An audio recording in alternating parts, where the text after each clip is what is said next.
halimbawa, nag-decide yung nag-upa na, pare, talo ako sa sugal eh. Nalugi ako talo ako sa casino. Pwede ba ito munang Rolls Royce kung ibayad ko sa renta sa condo? Pwede ba yun? Pwede yun. Any consideration. Wala naman ka naka-indicate doon na, depende sa kontrata. Sa kontrata, naka-indicate doon, 20,000 a month, 100,000 per month. So, cash yun dapat. But kung magkasundo kayo na pwede ba itong cellphone lang muna ibayad ko? Pwede ba itong laptop muna? Pwede muna itong relo kung ibayad ko? So, kung magkasundo kayo, walang problema. Kasi let's go back to basic. Ano ba basic ng loan lease or upa?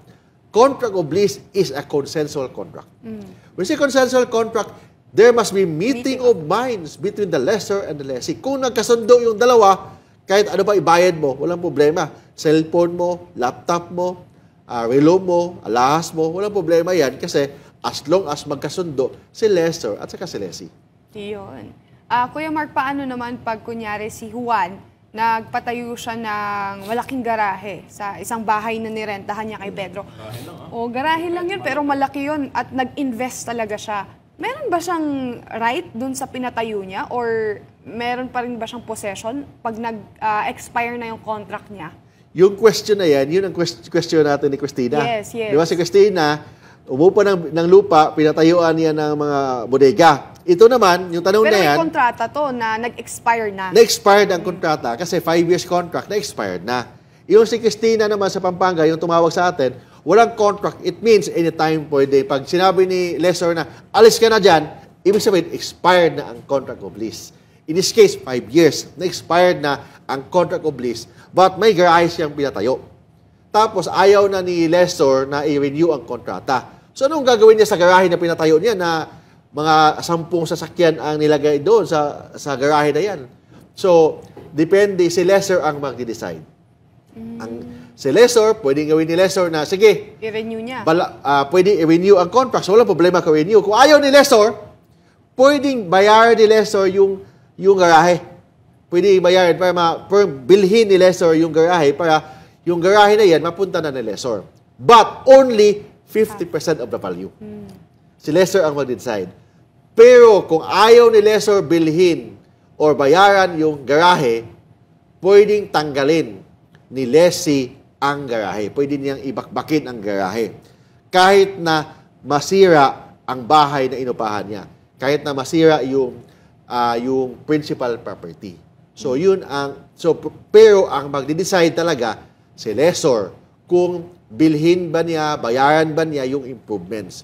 Kung bayaran na improvements, walang problema. Pero kalahati lang ng value ng improvements ang may obligasyon si lessor na bayaran. Pero halimbawa, kung sabi ng landlord, sige, pare ko magtayo ka dyan ng kondo.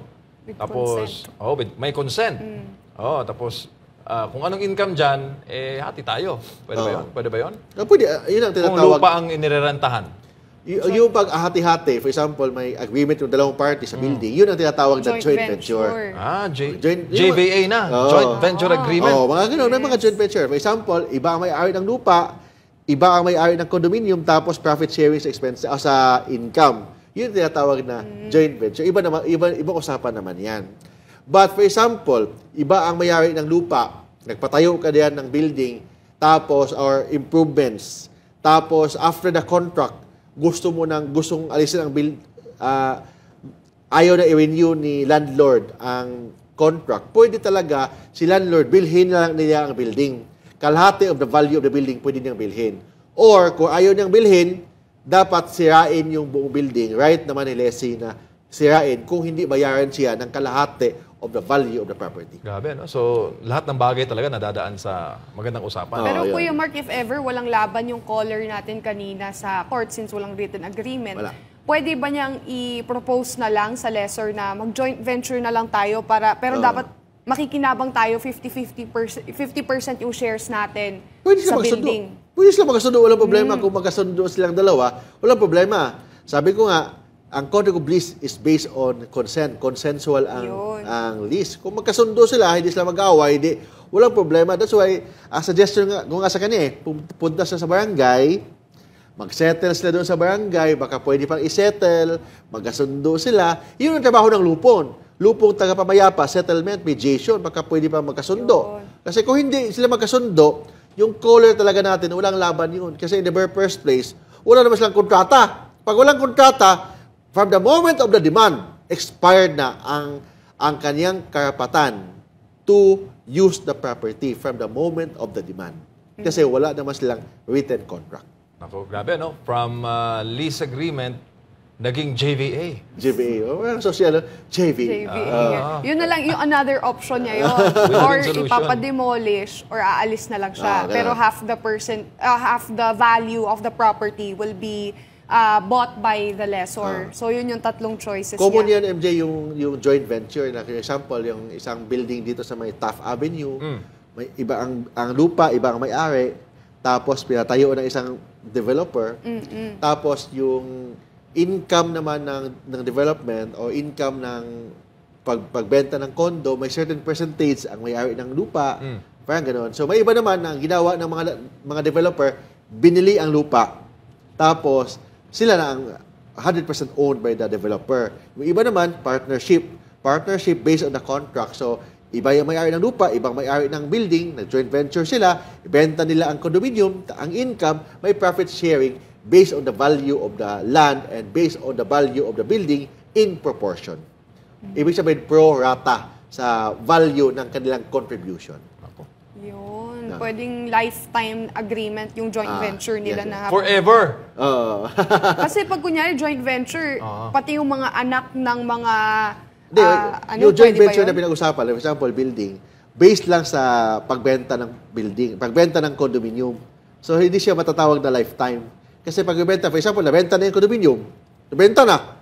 O di, tapos na, may share na, natanggap ng share ni landowner. Paano pag Kuya Mark, paano pag hotel or restaurant, property sa akin, ikaw ang papatayo ng establishment? Yun ang tinatawag na partnership, joint venture partnership. Pwedeng lifetime yun na pwedeng manahin ng mga anak nila lifetime yun, kasi based lang sa share. Kasi, for example, isang building, pwedeng lagyan ng titulo ang third floor, ang fourth floor, ibang may-ari, ang second floor, ibang may-ari, third floor, ibang may-ari. Pwede yan under the condominium law. Ayan. So, paano yun ang agreement? Ang daily annual income, may share ang may-ari ng lupa? Ganon? Pwedeng ganon. Or araw-araw, meron ganon? Ang normally, ang ginagawa, example, corporation. Gagawa sila ng corporation, ang contribution ni Pedro is yung lupa, ang contribution naman ni Juan is the building, tapos tayuan nila ng hotel, tapos ang income Percentage based basis. on the contribution of the value. For example, ang value ng lupa, 10 million value ng lupa. Ang value naman ng building, 90 million. So, total is 100 million. So, ang share, 90% sa may-ari ng building, 10% sa may-ari ng lupa. Kasi, in proportion sa value. Ibig sabihin doon, pro rata. Pro rata. Depende kasi sa value ng lupa and value ng building na itatayo. Yun. My next question, Kuya Mark, what if naman kung same lang question kanina, pinaganda mo yung lupa, pinaganda mo yung bahay, with the consent of the owner, pwedeng bilhin, again, ang property, half the price. Right yan ni owner. Pag lease ang pinag-uusapan. Iba kasi yung kanina kasi joint venture is different from lease. Joint venture is a lifetime as long as nandyan pa yung agreement, nandyan pa yung property, corporation yan. So corporation 50 years, another 50 years, ganun yan.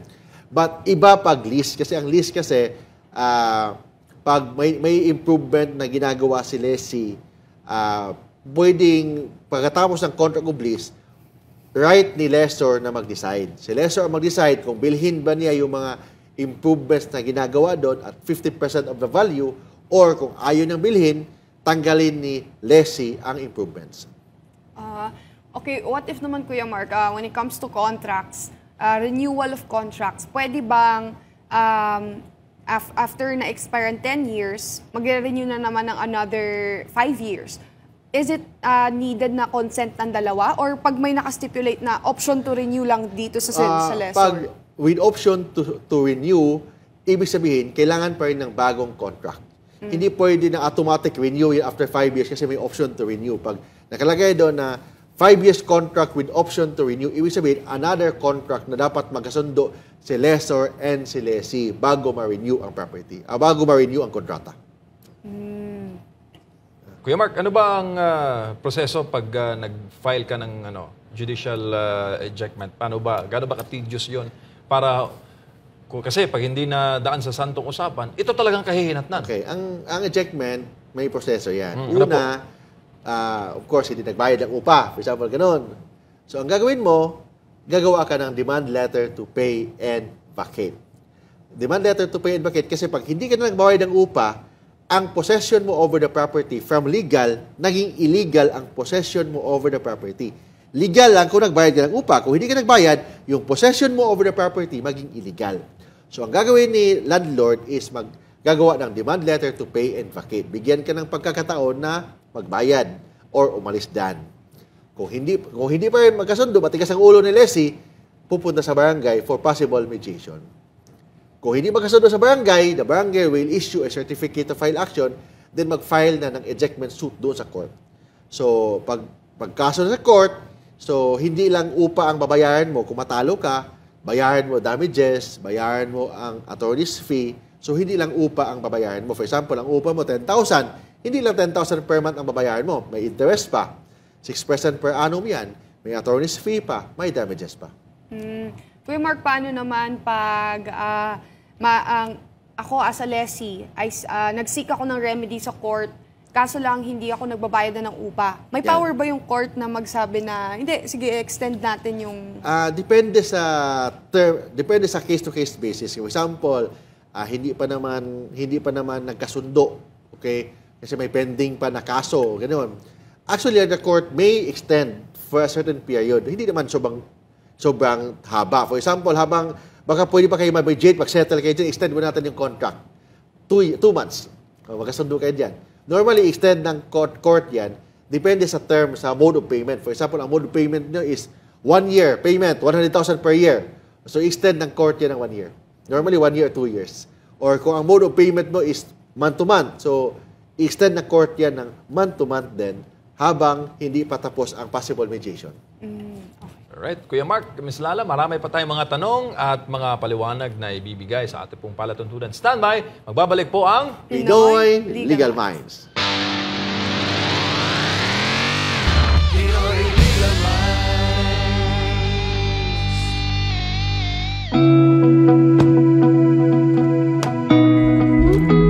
Kung akong tatanungin, kahit saang aspeto, gusto ko garantisado.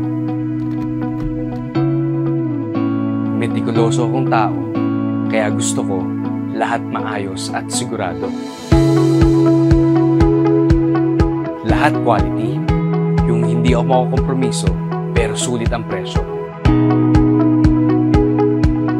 Ganyan ang Clean Fuel, kaya dito, panatag ang loob ko.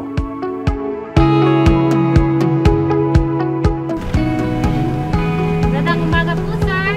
Full tank po. Full tank.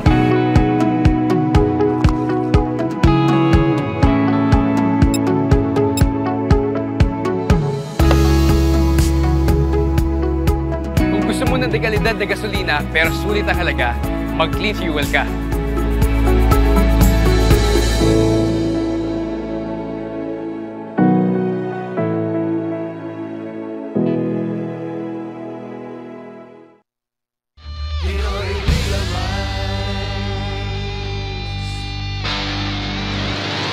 babalik po ang ating palatuntunan, Pinoy Legal Minds. Kasama pa rin si Kuya Mark Tolentino at si Ms. Lala Vinson. Ms. Lala, ano pang mga katanungan natin dyan? Ayan. So, balik tayo dun sa pinag-uusapan natin na judicial ejectment.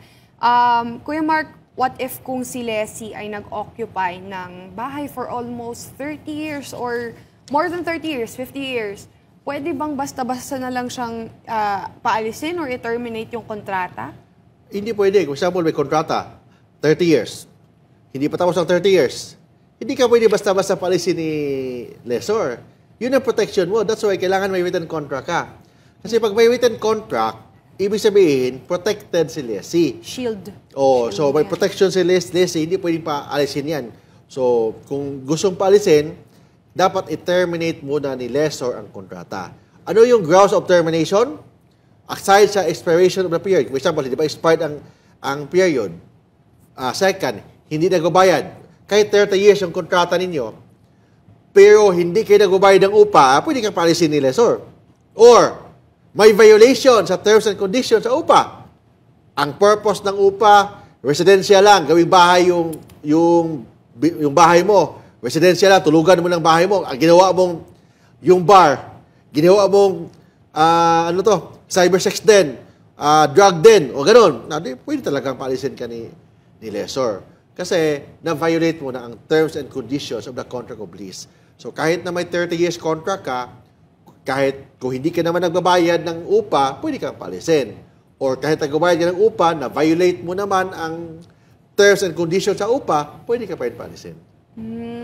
Kuya Mark, paano naman kung yung kontrata ng lessee and lessor sa pag-occupy ng property ay only 2 years? Tapos sumobra na ng 2 years, naka-occupy pa rin si lessee. Automatic ba? Pero hindi na siya nagbabayad within that within the coming years. May karapatan ba siyang mag-renew na contract? Actually, for example, pag na-expired ang kontrata, for example, 2 years contract, na-expired na, naka-occupy pa rin doon si lessee.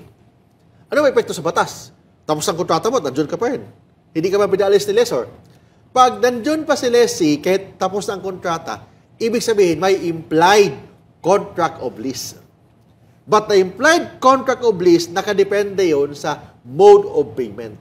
Kung ang mode of payment is annually, for example, yearly ka nagbayad, 100,000 per year, ibig sabihin, may implied contract of lease na 1 year. Kung ang mode of payment mo is per month, nagbayad ka per month, may implied contract of lease na 1 month. 1 month, month-to-month basis. For example, 1 month, nandiyan ka pa rin, so 1 month contract. Hindi ka pwede paalisin kasi naka-occupy ka doon ng 5 araw. Hindi ka pwede paalisin on the 6th day kasi expired na. Kasi pag nag-occupy ka na ng another 5 days of the contract at expired na, may implied contract of lease ng 1 year. Kung month-to-month, 1 month, kung month-to-month, monthly ang bayad mo. After 1 month, nandyan ka pa rin, ibig sabihin may implied contract of lease for another 1 month. So, ano yun ang ibig sabihin ng implied contract of lease? Ngayon, Kuya Mark, to close it all, ang last question ko is, ano ba ang nature ng contract of lease na binabayaran buwan-buwan? And ano ba yung dapat na nakasaad or nakastipulate sa isang kontrata pag monthly basis ang bayaran? Kung monthly basis, for example, every month, magbabayad ka sa akin ng 20,000 per month sa condominium ko. 20,000 per month. In cash. In cash. 20,000 per month. Ah. Pero, in this case, tapos ang kontrata, 1 year. 1 year contract mo eh. On the 13th month, after 1 year, nag-stay ka pa rin doon ng another 10 days. Ang tanong dyan, pwede ka ba paalisin on the 11th day? Kasi, naka-stay ka ng 10 days na sobra ka nga eh. 10 days. 11th day, pwede ka pa paalisin? Hindi. Kasi the moment na nag-stay ka pa rin doon, after the expiration of the contract of lease, may implied contract of lease. Kasi nagbabayad ka ng 20,000 per month, ibig sabihin may implied contract of lease na additional 1 month. Month-to-month basis. Yung month-to-month basis, kasi ang bayad mo is monthly. Pero kung ang bayad mo, yearly ang bayad mo, there is an implied contract of lease for another 1 year.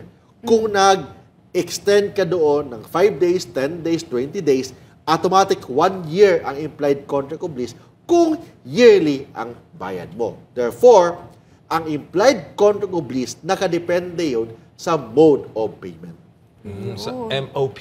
Yes, MOP. MOP, JVA, ano pa? Dami nating acronym ito. Acronym yun sa mga batas. Si Leonard Montez, sabi niya, Attorney, ano po ang mangyayari sa lessee if namatay po si lessor and wala pong tagapagmana sa bahay? Mapupunta po ba sa lessee ang bahay? Hindi.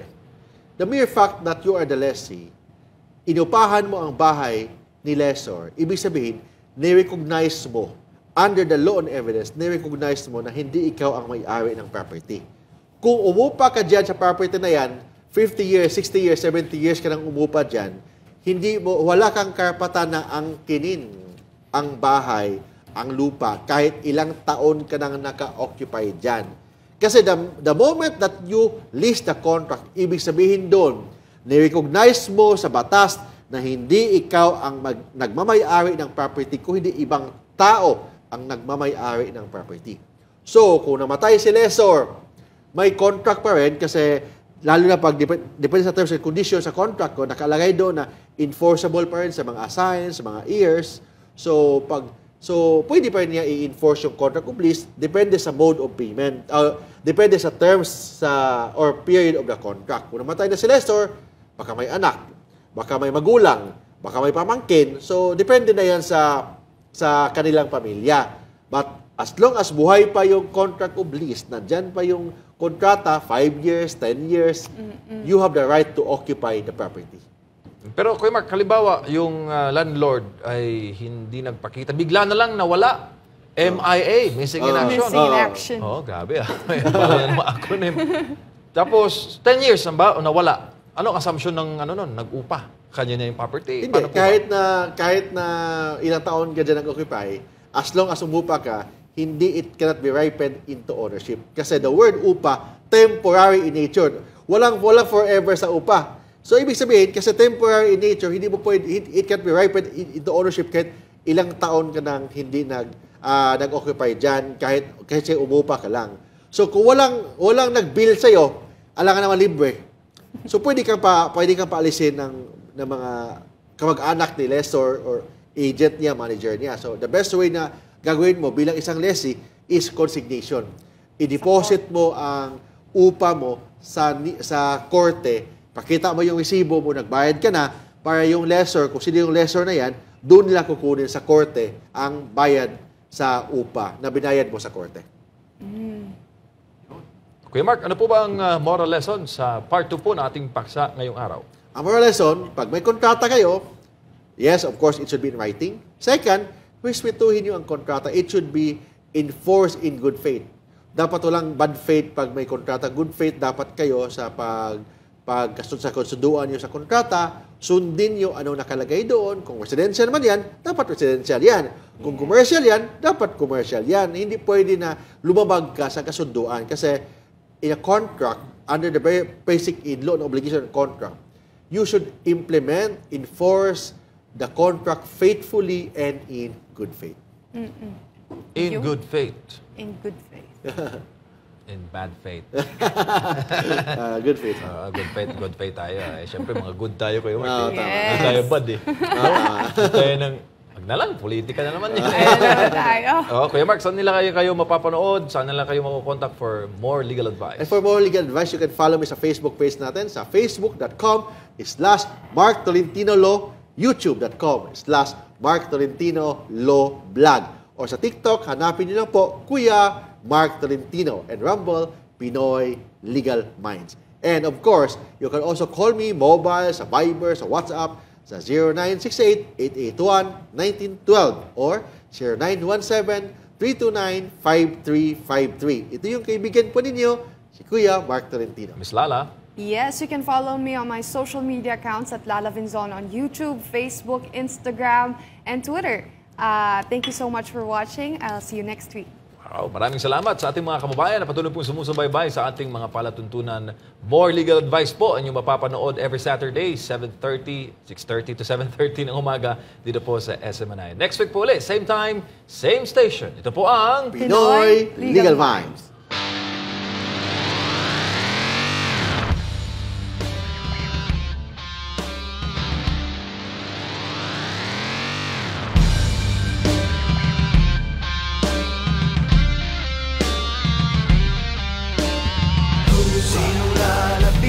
Sa problema mong legal,